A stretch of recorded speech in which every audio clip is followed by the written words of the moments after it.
Like Frankfurt, we've been guided on our mission by the principal disciplines of philosophy: logic, epistemology, Aristotelian rhetoric here and there, plus a dash of that erstwhile philosophical province now known as psychology. It turns out those courses we took as schoolboys, which appeared at the time to have no use outside of dimly lit coffee shops, are just the trick for decrypting political doublespeak. Linguistic analysis. One of our favorite modern philosophers is the Oxford linguistic analyst and Comedy Central star Jon Stewart, who explained, "Yesterday the president met with a group he calls the Coalition of the Willing, or, as the rest of the world calls them, Britain and Spain." The field of logic, much of it rooted in the writings of the early Greeks, demonstrates what rules need to be followed to go from true propositions to correct conclusions. Or, to put it the other way around, it shows how we can be tricked by logical fallacies, what logicians call formal fallacies. Epistemology instructs us in what we can deem knowable and why, including how we can sensibly talk about what we are able to know. That field has given rise to conceptual analysis, a rigorous technique for analyzing language and, well, digging out bullshit in all its varieties. As to rhetoric and psychology, they show how our minds and emotions can be manipulated by loaded language. The compact Oxford English Dictionary defines fallacy as a failure in reasoning that makes an argument invalid. Fallacies come in two models: formal and informal. A number of the fallacies in this book are formal fallacies, arguments that break one of the technical rules of how a valid argument must be formed.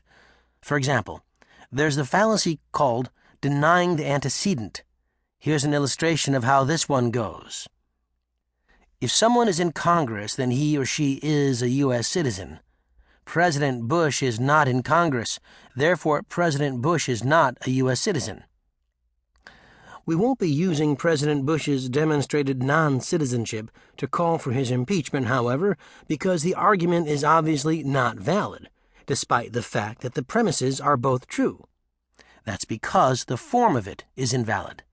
It's in the form called denying the antecedent, which is expressed in logical notation like this: if P, the antecedent, then Q, the consequent. Not P, therefore not Q. We can substitute anything at all for P and Q, and the argument will always be invalid. Most of the fallacies in this book are informal fallacies, failures in reasoning caused by something other than violations of logical form, say using a lousy analogy or appealing to emotions. Our favorite is the argumentum ad baculum, or argument from the stick, which goes something like this. Mo, the fairest tax code would be one that only taxes bald people. Larry smacks Mo in the chops. Yuck, yuck. Many of these fallacies, formal and informal, were identified by Aristotle nearly 2,500 years ago. Has that stopped politicians from using them?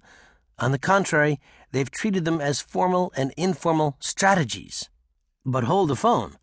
Lest anyone think this stuff is dry as a prairie patty, you should know that we are of the philogag school of philosophy, the school that maintains that any philosophical concept worth understanding has a great gag lurking inside it.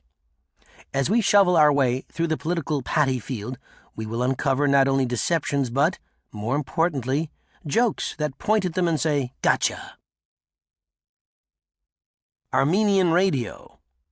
During the Soviet era, many of us took smug pleasure in pointing an Orwellian finger at the preposterous disinformation emanating from the Kremlin. But alas, as the world turns, so has that finger. So it is that some of the gags once whispered in the Soviet bloc have a certain resonance for us today. The mythical Armenian radio was an underground treasure trove of absurdist riddles about government-sponsored doublespeak. Among our favorites? Question from Armenian citizen.